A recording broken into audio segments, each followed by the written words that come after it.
I know there is a lot of rock and roll bands that come from the UK, and they left a lot of legacy from that country, like the Beatles, the Rolling Stones. So what do you think about the legacy of UK Of British rock and roll? Rock and roll? British, yeah. I mean, it's massive. Yes. Clearly, like, I mean, it's. I think, I mean, it's like ingrained into the DNA of rock music. Yes. Like British rock, like British, like the Beatles and Rolling Stones. Yeah, the Rolling Stones and like Cream and people Yes. like that, like Hendrix.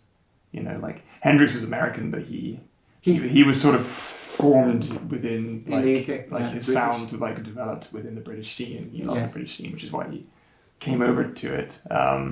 I think it was like British musicians. They were basically kids that just loved like American like blues Yes. and soul music, and they just kind of wanted to make their own version of it.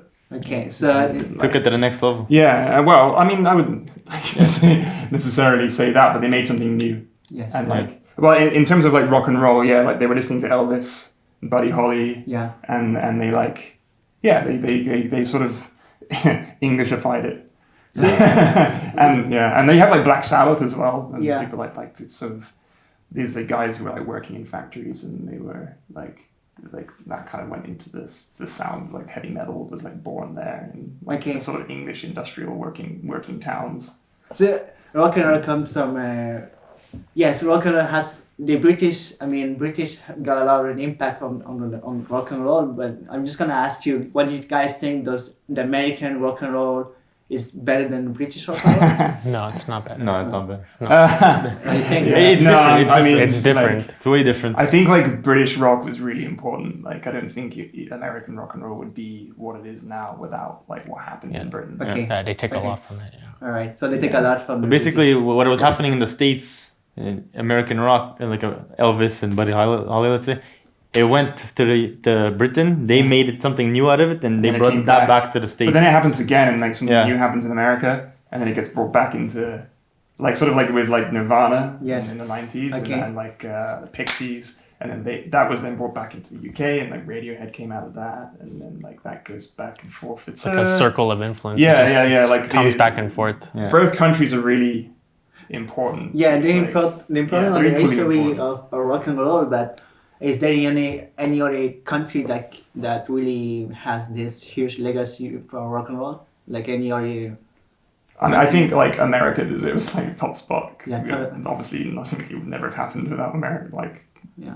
Canadian rock thrives off British rock. I mean, Canadian rock has Very influenced. Canada has a huge footprint in the story, definitely. And because I'm sort of a lot of like music and bands I didn't realize were Canadian before I like moved yeah? to Canada.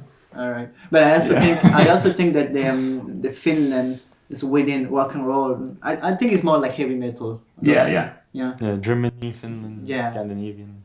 It's like if we were a metal band, we'd probably be talking about Yeah, like, that. Europe more. Yeah, All right, that's all good. those heavy metal fests and Where- everything. Yeah. We're like biased. So you guys, do towards you our- guys get a lot of inspiration from British rock and roll bands? I'd say, yeah. Yeah, I mean, personally, I love the Rolling Stones. I love Yes. the Beatles.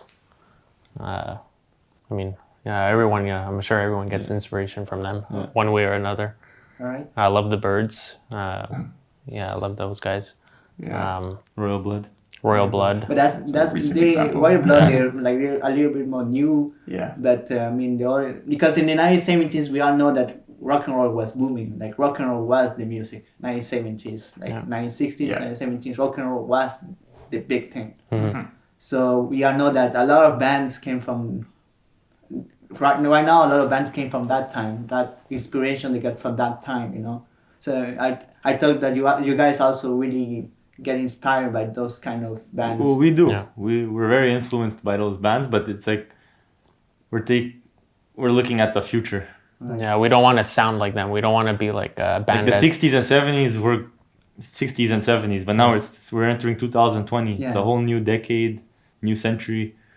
Yeah. True. It's like, how can we push it? How can we sound like the What's band next? of today, the band of tomorrow? Like, yeah, we wanna have that modern sound, and of course we're influenced by the past, but we don't want to sound like them. We don't want to like look like them, you know. Okay.